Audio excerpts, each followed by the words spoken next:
दोस्तों, जय हिंद, जय भारत, हर हर Mahadev. Welcome to academy of geo politics. तो इस ईरान और यूएसए की वॉर में बेसिकली जो तीन पार्टीज थी, ईरान, यूएसए एंड इसराइल, उनका तो सब कुछ दिख ही रहा है, सब बता ही रहे हैं कि एग्जैक्टली उनका क्या चल रहा है। मैं अपनी पुरानी काफ़ी वीडियोस में डिटेल में आपको बता चुका हूँ कि यूएसए कैसे रिएक्ट कर रहा है, इसराइल कैसे रिएक्ट कर रहा है और ईरान कैसे रिएक्ट कर रहा है। आज मैं आपको इन तीनों पार्टी से हटकर ये बताऊंगा कि इस वॉर की वजह से अब नाटो कैसे रिएक्ट कर रहा है एक तरफ, दूसरी तरफ मिडिल ईस्ट की बाकी कंट्रीज इस टाइम कैसे रिएक्ट कर रही हैं, क्यों ऐसा रिएक्शन उन दोनों की तरफ से आ रहा है, क्या एग्जैक्टली हो रहा है वेस्टर्न कंट्रीज़ में और मिडिल ईस्ट में, जो कि सारे के सारे जितने भी आज तक जियोपॉलिटिकल तालमेल थे उनको पूरी तरीके से बदल चुका है। आज की वीडियो में मैं आपको ये सारा कुछ डिटेल्ड में एक्सप्लेन करूँगा with facts and figures and क्या क्या मेरे पास इस टाइम डेटा आया है, सारा कुछ मैं आपको आज की वीडियो में बताऊँगा। चैनल सब्सक्राइब नहीं करा है तो चैनल को सब्सक्राइब कर लीजिए, बेल आइकन ज़रूर दबाइए। करते हैं आज की वीडियो की शुरुआत।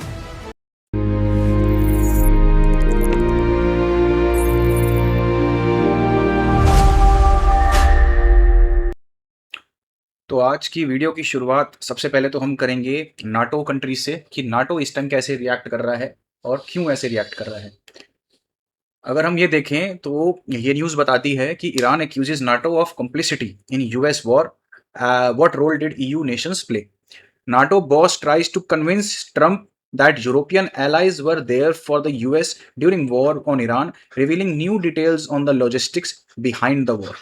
अब हो क्या रहा है कि बेसिकली नाटो का जो बॉस है रूट, वो बेसिकली ट्रम्प को ये बताने की कोशिश कर रहा है कि नाटो कंट्रीज ने ईरान यूएसए को बिट्रे नहीं करा, क्योंकि शुरू से ही जब से ये वॉर शुरू हुई है तब से यूएस का एक ही स्टेटमेंट रहा है that NATO countries has always betrayed me. पहले भी किया है यूएस को, आज भी कर रहे हैं। ट्रम्प वो पूरी तरीके से भूल गए हैं कि कैसे नाटो कंट्रीज ने उन यूएसए का सपोर्ट उन तमाम जगहों पर करा जहां पर उसको सपोर्ट की जरूरत थी। NATO Rutte who is visiting the US in an attempt to ease with the transatlantic tensions defended Europe. He highlighted Europe's involvement in Iran war in media interviews in an attempt to appease the Trump administration. Ally for ally, he said, made their bases available to the US military during the war on Iran. Root's comment revealed that aside from isolated cases, European allies had in fact helped the US with logistics during the war. Trump शुरू से ये कहता आया है कि नाटोज ने अपने air bases मेरे लिए बंद कर दिए और जितने भी मिलिट्री बेसिस थे जहां पर जो यूएसए ने बना रखे थे वहां पर भी ट्रम्प ने कहा कि they are not supporting me well in this war. But Trump top diplomat Marco Rubio on Thursday repeated the US claims that European help fell short during the conflict. Europe not only allowing use of military bases undermines alliance between the continent and US. He said in the Bahraini capital Manama. Manama में Marco Rubio गए थे, वहां पर वो कहते हैं कि Europe ने हमको अपने ना तो मिलिट्री बेसिस दिए और ना ही एयर बेसिस दिए ईरान पर अटैक करने के लिए। So why has Trump been upset with European allies and what has been the level of participation of EU nations in the war? अब बेसिकली क्या है कि ट्रम्प ने हमेशा से ये कहता आया है कि यार नाटो मेरे को सपोर्ट नहीं कर रहा इस वॉर में। मैं इस वॉर की बात कर रहा हूँ, हमेशा से कहता है, मतलब जब से ये वॉर स्टार्ट हुई है। तो ट्रम्प शुरू से ये कहता आया है जब से ये वॉर स्टार्ट हुई है कि NATO is not supporting me. And NATO countries के अपने खुद के काफ़ी रीजंस हैं, अलग अलग कंट्रीज के अलग अलग रीजंस हैं that why they are not supporting USA in this war. But इसका मतलब ये नहीं है कि NATO hasn't supported USA in any of the wars. Basically NATO countries, take it France, take it Spain, take it Denmark and take it Italy, take it Germany, all have supported USA wherever possible. Take it Iran war, take it Iraq war in 2000, early 2000s, take it Vietnam war, or even take it Afghanistan war at the time when 9/11 took place. Although that attack was on USA, but still NATO countries supported USA in every possible mean. अपनी सेना अफगानिस्तान में USA के साथ उतारी थी सारी countries ने, तमाम कंट्रीज ने। और अगर आप, मतलब एक रेशियो है कि कितने लोग उस कंट्री में है वर्सेस कितने सेना, कितनी सेना उस कंट्री में है वर्सेस कितनी सेना भेजी गई थी वॉर के अंदर, उसमें डेनमार्क का रेशियो एलाइज कंट्रीज की बात करूं यूएसए के बाद, अफगानिस्तान वॉर में डेनमार्क का रेशियो सबसे ज्यादा था। मतलब कि विद रेशियो कितनी आर्मी आपके पास ऑलरेडी है वर्सेस कितनी आर्मी आपने उस वॉर में भेजी है, यूएसए के बाद सबसे ज्यादा शेयर डेनमार्क का था। तो आप मान के चलिए, और उसी डेनमार्क को ट्रम्प साहब कहते हैं कि मैं आपका ग्रीनलैंड ले लूंगा। तो नाटो कंट्री से ट्रम्प इतना नाराज क्यों रहता है वो आगे जाके स्लाइड में मैं आपको बताऊंगा। सबसे पहले नेक्स्ट स्लाइड में मैं आपको ये दिखाता हूं कि एग्जैक्टली जो मीटिंग व्हाइट हाउस के अंदर हुई थी रूट और ट्रम्प की, उसमें क्या बातचीत हुई उसके ग्लिम्स है, मैं आपको वो दिखाता हूं पहले।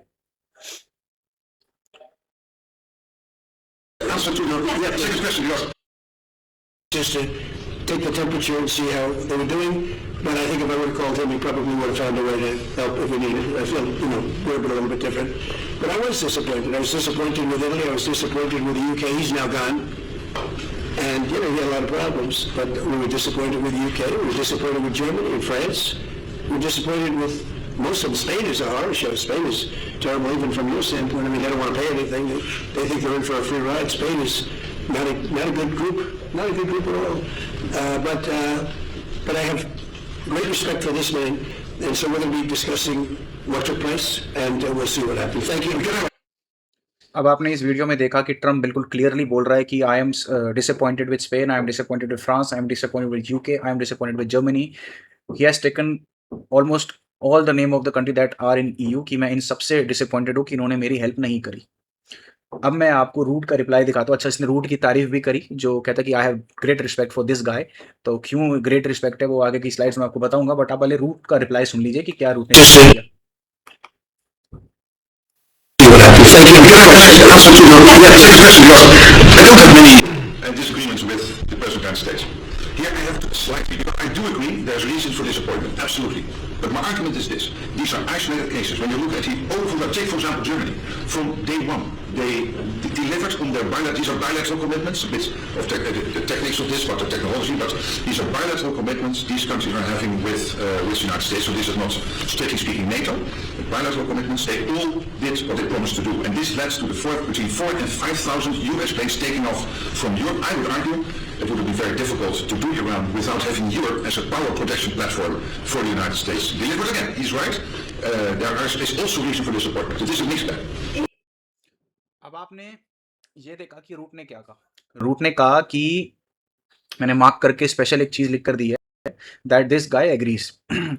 तो मैं आपको साइकोलॉजी का एक फंडा बता दूं कि जब आप किसी को, कोई आपके अगेंस्ट कुछ बोल रहा है और if you say that I agree to this point, फलाना बंदा जो कह रहा है I agree to this point, मतलब आप मोटा मोटा आप चापलूसी करना चाहते हो उस बंदे की, एंड आप उसकी चापलूसी कर कर उसको अपनी तरफ अपनी बात मनवाने की कोशिश करना चाहते हो। ये साइकोलॉजी का फंडा है, मैं आपको ये बता दूं। तो Rutte is basically trying to convince Donald Trump that ठीक है मैं तेरी बात से एग्री करता हूँ कि यूके ने अपने बेस नहीं दिया, या फलानी कंट्री ने आपको अपना एयर बेस नहीं दिया, या उसने आपको मिलिट्री नहीं प्रोवाइड कराई, मैं मानता हूँ हर चीज़ के लिए। तो वो बंदा कह रहा है कि मैं हर चीज़ के लिए मानता हूँ। तो मानना उसका ये है कि वो बेसिकली चापलूसी कर ट्रम्प को मनाना चाहता है कि भाई मैं मानता हूँ तू सही कह रहा है, लेकिन साथ साथ वो धीरे धीरे ये भी बताता है कि यार जर्मनी ने 50,000 ट्रूप्स थे उसको अलॉट कर दिया था तेरे लिए, और इटली ने तेरे लिए अपना एयरबेस खोल दिया था, स्पेन ने अपनी कमर्शियल फ्लाइट्स बंद कर दी थी तेरे हवाई जहाज उड़ने के लिए, हमने ये सब भी करा साथ साथ। मतलब वो धीरे धीरे ये भी बता रहा है कि हमने ये सब भी करा, और फिर बोलता है हाँ आई एग्री कि तू डिसअपॉइंटेड है हमसे, हमने उतना नहीं करा जितने तेरे को जरूरत थी, लेकिन हमने फिर भी किया। अब एग्जैक्टली ऐसा वो कह क्यों रहा है, रूट ऐसा क्यों कह रहा है, उसने ऐसा क्यों रिएक्ट करा, और सबसे बड़ा एक बात तो यही है कि ट्रम्प जो है वो ईयू के इस वॉर के बाद ईयू के इतना अगेंस्ट और नाटो के इतना अगेंस्ट क्यों हो गया। वो अल जजीरा के मेरे अगले स्लाइड पर है, वो मैं आपको अब दिखाता हूं कि एग्जैक्टली क्यों ये सब हुआ।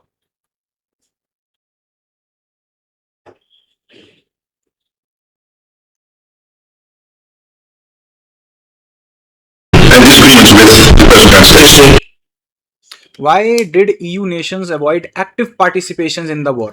सबसे पहले अगर हम EU की बात करें that why these countries were not participating in this war. European nations largely backed Trump's military campaign against Iran but refused active participation in the conflict, saying this is not Europe's war. European capitals have always been reluctant due to the lack of legal basis of the war, which was launched on questionable grounds and without consultation with Brussels. Trump and Israel justified their war, saying Iran was on the verge of making nuclear weapons, but this was rejected by US own intelligence agency.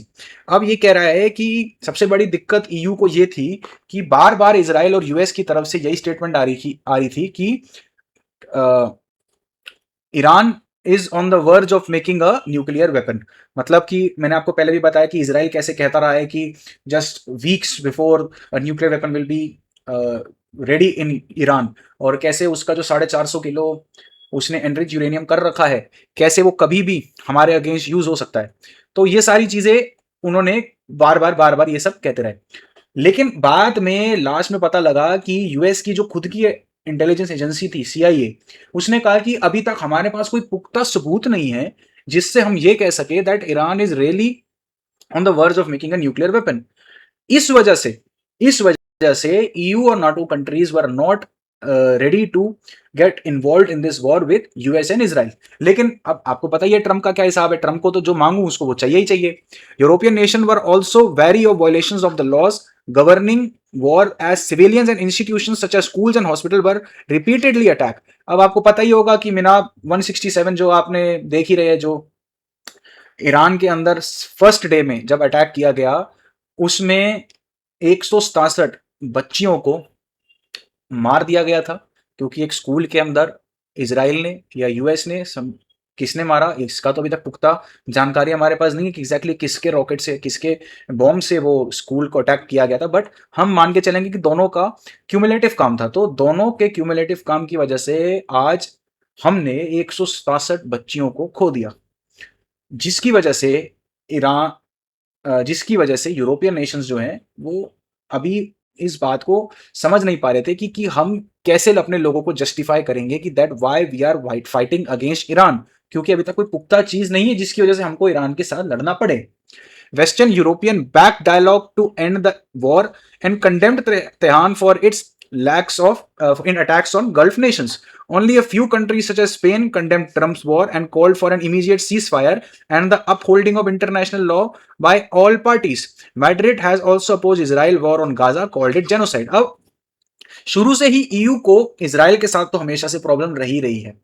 मानता हूं कि कई countries जो हैं वो Israel के साथ intelligence share भी करती हैं, प्लस उससे इंटेलिजेंस बाय भी करती हैं, जैसे जो मिलिट्री इक्विपमेंट्स होते हैं। लेकिन फिर भी इस वॉर को लेकर स्पेशली नाटो कंट्रीज और EU they are against Israel, क्योंकि देखिए हमने शुरू से ही मैंने ये बात कही है कि USA को तो इस वॉर के अंदर धकेला गया है। USA का खुद का कोई एजेंडा नहीं था इस वॉर को लेकर, इसराइल की वजह से उसको इस वॉर में धकेला गया है। लेकिन क्योंकि अब इस वॉर में वो आ चुका है, तो कहीं ना कहीं US का भी इस वॉर को लेकर हम उसके अगेंस्ट समझाते ही जाते हैं, उसके अगेंस्ट स्टेटमेंट देने ही पड़ते हैं, क्योंकि अब वॉर में तो उतर ही चुका है वो।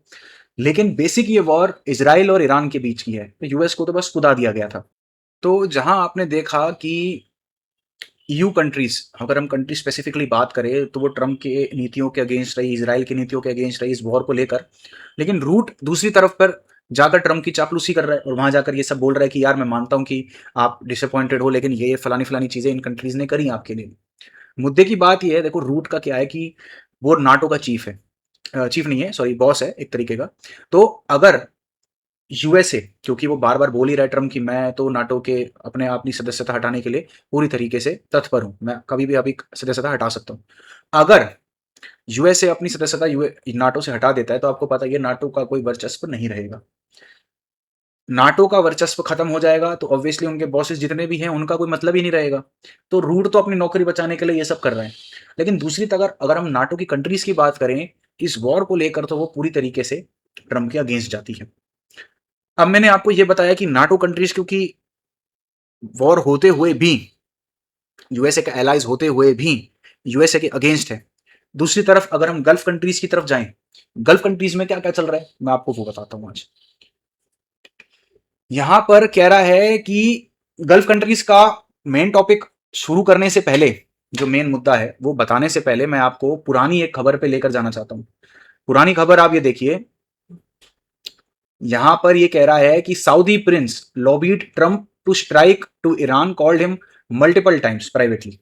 यहां पर ये कह रहा है कि सऊदी के प्रिंस जो मोहम्मद बिन सलमान हैं, उसने ट्रम्प को बार बार लगातार कई दिनों तक फोन करता रहा, 1 मार्च की खबर है, और ये बोला कि आपने ईरान में जो अपना ये ऑपरेशन शुरू किया है इसको कंप्लीट करिए, क्योंकि 1 मार्च के बाद से ही क्या था कि ट्रम्प के हाव भाव बदल गए थे 3-4 दिन में ही। आपको पता ही है कि ट्रम्प तो, आपको पता ही है, दिमाग से उसको हड़बड़ी रहती है हर चीज की, उसको जो चाहिए अभी चाहिए, तुरंत चाहिए।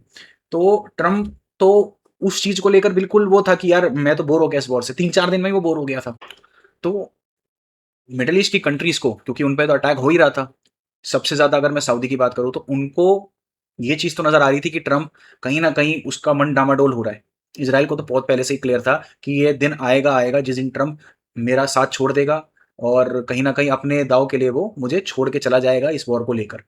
लेकिन मिडिल ईस्ट की कंट्रीज को इतना जल्दी भरोसा नहीं था कि ट्रम्प इतनी जल्दी बैक ऑफ करना शुरू कर देगा। मैं मानता हूं ये खबर 1 मार्च की है और सीज फायर 8 अप्रैल को हुआ था, इस बात में 1 महीने से ज्यादा का टाइम है, लेकिन ट्रम्प का मूड उसी तब से ही बदलना शुरू हो चुका था। जो उनके साथ के थे उनको ये चीज पता थी। तो मोहम्मद बिन सलमान बार बार उसको फोन करता रहा कि यार जो आप काम शुरू कर चुके हो ना इसको खत्म जरूर करना, आप ईरान को घायल नहीं छोड़ सकते, क्योंकि घायल ज्यादा घातक होता है, ये सब जानते हैं। अब मैं आपको ये खबर क्यों बता रहा हूं कि जहां मोहम्मद बिन सलमान एडवोकेट कर रहा था और बार बार ये कह रहा था कि आपको ईरान की तरफ वॉर करनी चाहिए, आज के टाइम पर वो क्या सिचुएशन है, अब मैं उस पर लेकर जाता हूं आपको।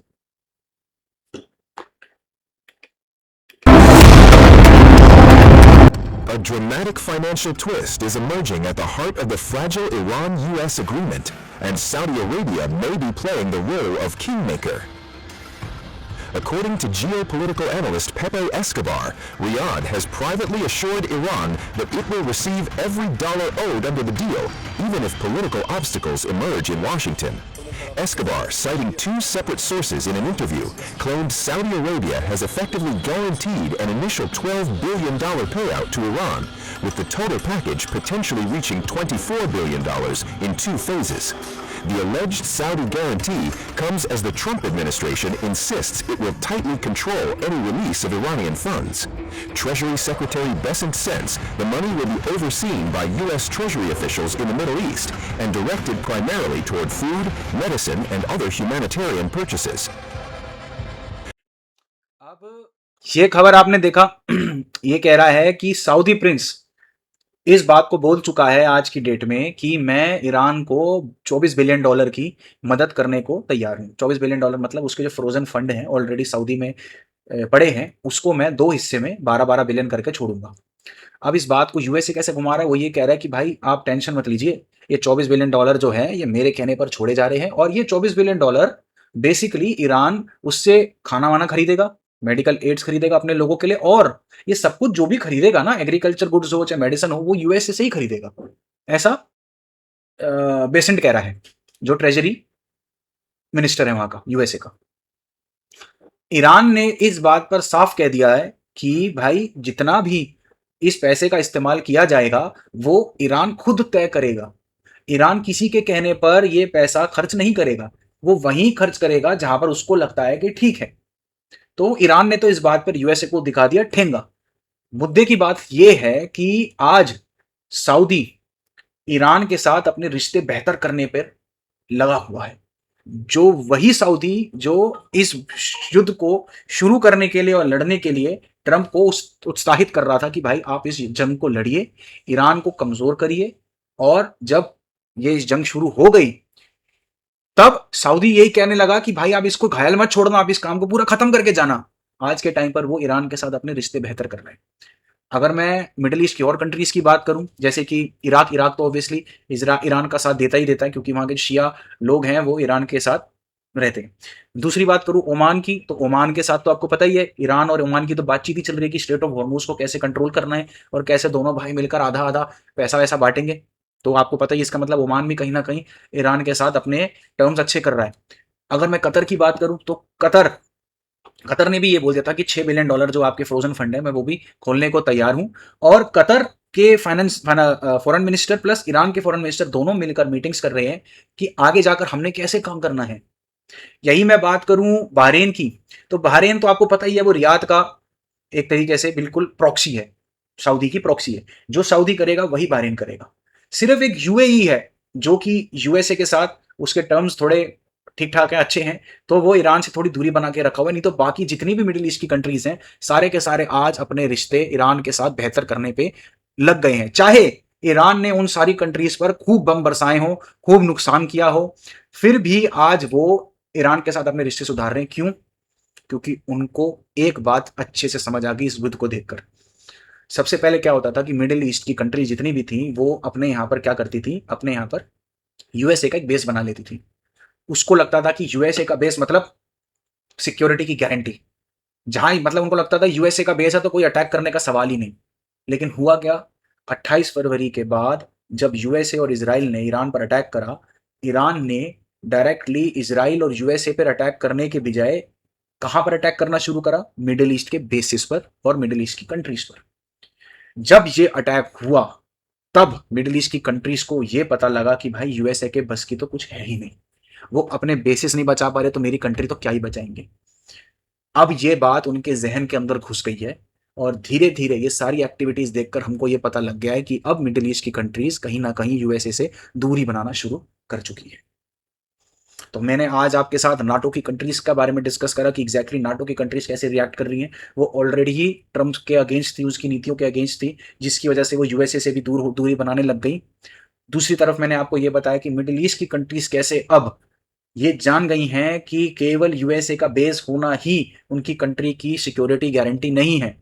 उनको अपना दूसरा रास्ता ढूंढना पड़ेगा, जो कि आज वो ढूंढ रहे हैं। आशा करता हूं अच्छे से आपको मैं समझा पाया हूंगा। वीडियो पसंद आई तो वीडियो को लाइक करें, चैनल सब्सक्राइब नहीं करा तो चैनल को सब्सक्राइब करें, और बने रहें हमारे चैनल के साथ। मिलते हैं अपनी अगली वीडियो में, तब तक के लिए जय हिंद, जय भारत, हर हर महादेव।